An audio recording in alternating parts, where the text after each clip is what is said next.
Selamat malam Pak Pendeta, program tajam. Saya mau bertanya, ini saya masih di bawah pohon repah atau labu siam. Yang mau saya tanyakan, bagaimana caranya kita berdamai dengan orang yang sudah meninggal dan juga orang yang masih hidup. Ya, karena dibilang Tuhan, mudah-mudahan kita orang yang membawa damai itu adalah penghuni sorga kelak. Mudah-mudahan nanti diponton oleh Bapak Pendeta keren ya, Pendeta Bapak Michael Palar, supaya dibuat kerennya. Saya kira itu juga Pak Pendeta Sabuin. Salam.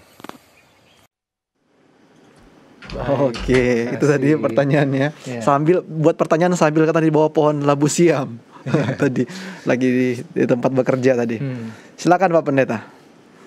Ya, luar biasa pertanyaan dari Pak Effendi ya, Effendi. Ya Pak Effendi. Simbolon ya, di Kabanjahe. Oh, Bapak Effendi Sitompul, Pak Pendeta. Oh, oke. Mohon maaf ya, Pak Effendi Sitompul ya di Kabanjahe. Terima kasih untuk pertanyaannya. Ada dua, bagaimana kita bisa berdamai dengan orang kepada siapa kita berbuat salah tetapi telah meninggal dunia. Dan yang kedua, berdamai dengan orang yang masih hidup. Dan dasar dari pertanyaan Pak Effendi tadi adalah di dalam Matius 5 ayat 9. Tadi walaupun Pak Effendi tidak menyebutkan referensinya, tapi Pak Effendi menyebutkan kata-kata ayat itu, berbahagialah orang yang membawa damai, karena mereka akan disebut anak-anak Allah. Ya, itu yang Pak Effendi katakan. Oke, kita akan coba menanggapi, entah menjawab atau tidak, kita coba menanggapi pertanyaan Pak Effendi ini dengan memberikan contoh cerita di dalam Alkitab. Daud lah kita katakan, Raja Daud. Pada waktu dia mengambil Batseba sebagai istrinya, itu kan istri orang itu. Dan dia mengirimkan surat kepada Yoab, panglimanya di medan perang.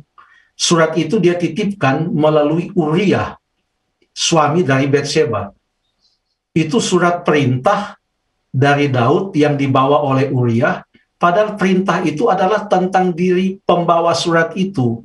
Kepada Yoab dikatakan, tempatkanlah Uria ini di baris paling depan dari medan tempur, dengan harapan supaya nampaknya ia mati secara wajar, karena Daud mau menutupi akan dosa-dosanya.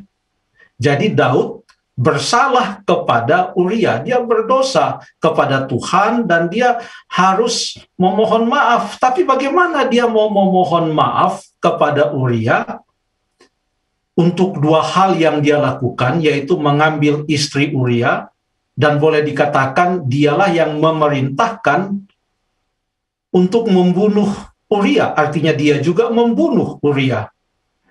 Dua hal ini dia tidak sempat rekonsiliasi dengan Uria. Uria sudah mati. Apa yang dilakukan oleh Daud? Ada satu mazmur yang sangat terkenal di dalam kitab Mazmur. Ini ditulis oleh Daud, Mazmur 51, tentang pengakuan dosa dari Daud. Karena ia tidak bisa mengakui lagi dosanya atau memohon maaf, memohon ampun, memperbaiki kesalahannya dan ada rekonsiliasi dengan Uria. Karena Uria sudah meninggal, maka apa yang ia lakukan adalah ia berdoa kepada Tuhan dengan sungguh-sungguh.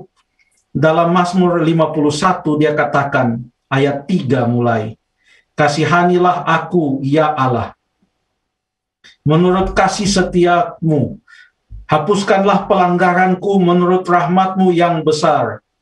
Bersihkanlah aku seluruhnya dari kesalahanku, dan tahirkanlah aku dari dosaku.